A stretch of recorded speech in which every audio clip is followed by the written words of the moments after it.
In Venezuela, the re-elected President Nicolás Maduro announced that the Venezuelan extreme right wing will try to carry out a terrorist act in the mobilization that will take place on Saturday in an attempt to destabilize the country.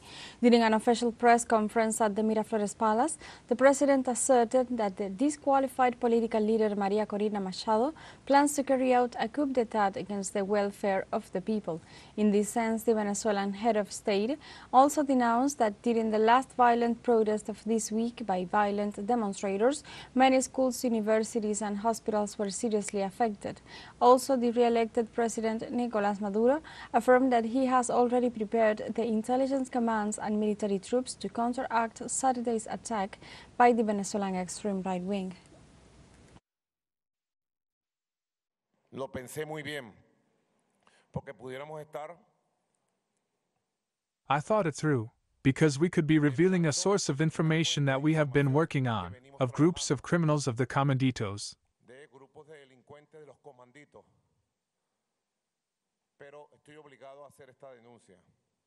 But I must make this denouncement. Part of these groups of comanditos, armed with grenades and other weapons,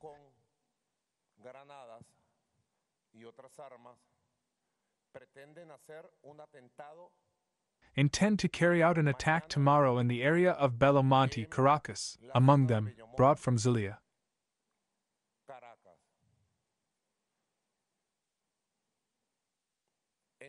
Part of these criminals, terrorists of the comanditos of Zulia, they were responsible, Minister Ceballos,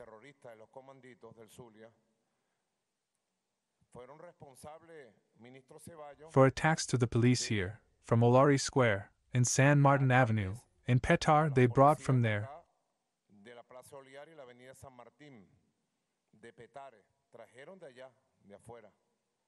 From outside, from Caracas, there we have 2 audios and a chat. I have given the precise orders for the intelligence.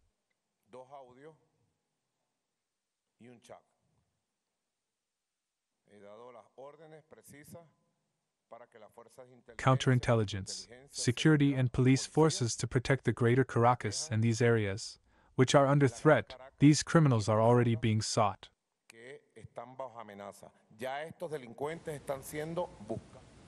The Venezuelan head of state condemned U.S. imperialism for conspiring against the country and attempting to generate a popular social outburst.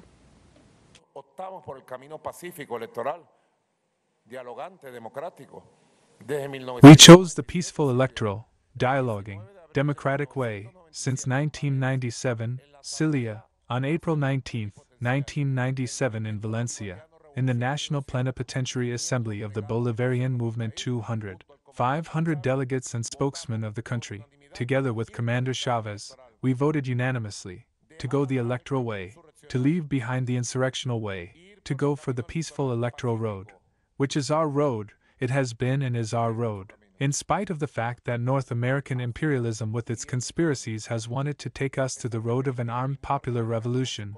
They have wanted to take us to an armed popular revolution, but our road is the constitutional, electoral, peaceful, democratic, dialoguing road.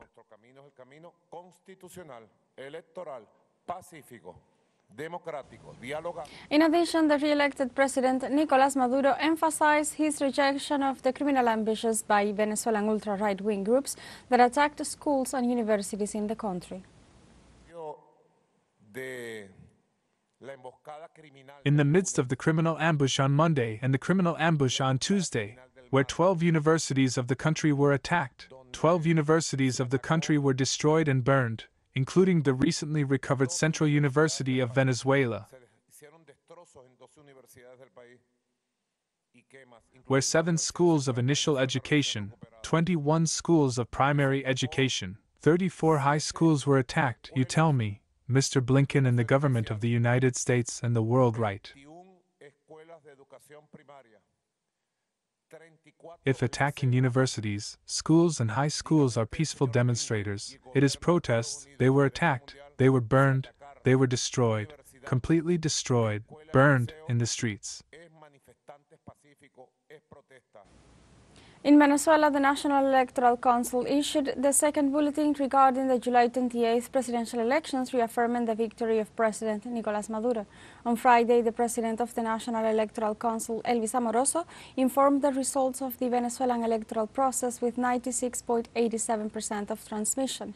The electoral body confirmed the win of constitutional President Nicolás Maduro, candidate of the Great Patriotic Poll, who achieved 51.95% of the votes after obtaining a total of 6,408,844 votes, while opposition candidate Edmundo González obtained 43.18% with 5,326,104 total votes.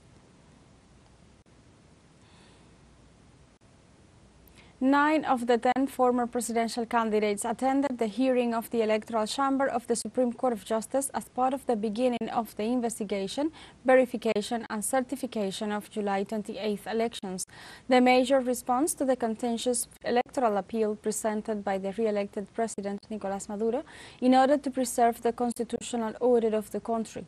9 out of the 10 former presidential candidates headed the call of the highest court and signed a document in which they commit themselves to appear as many times as this court deems necessary as part of the investigation of the electoral process.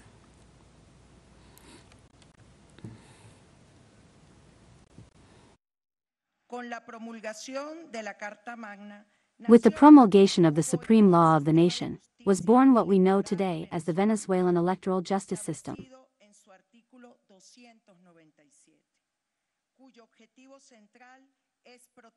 Established in its Article 297, whose central objective is to protect the exercise of the political rights of the population, among which stand out the right to participation, the right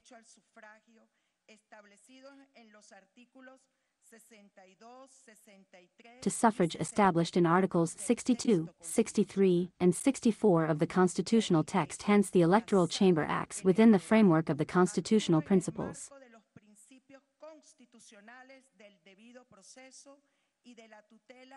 of due process and effective judicial protection to guarantee access to the mentioned electoral justice system with the application of the regulations.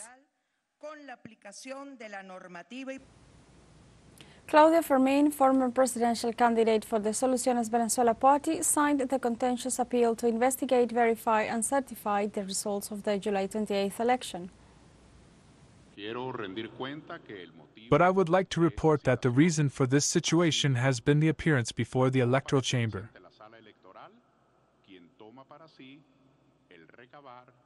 which has taken it upon itself to collect the minutes and documents for the verification or final validation of the electoral results. That is what we have witnessed.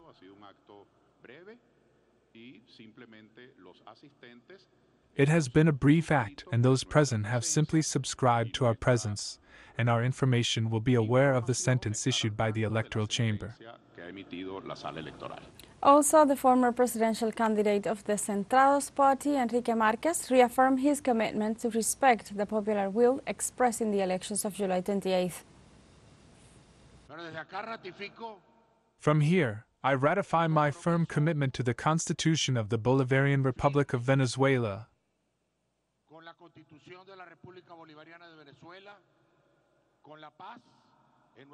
to peace in our country. I ratify my commitment to the popular will expressed on July 28th.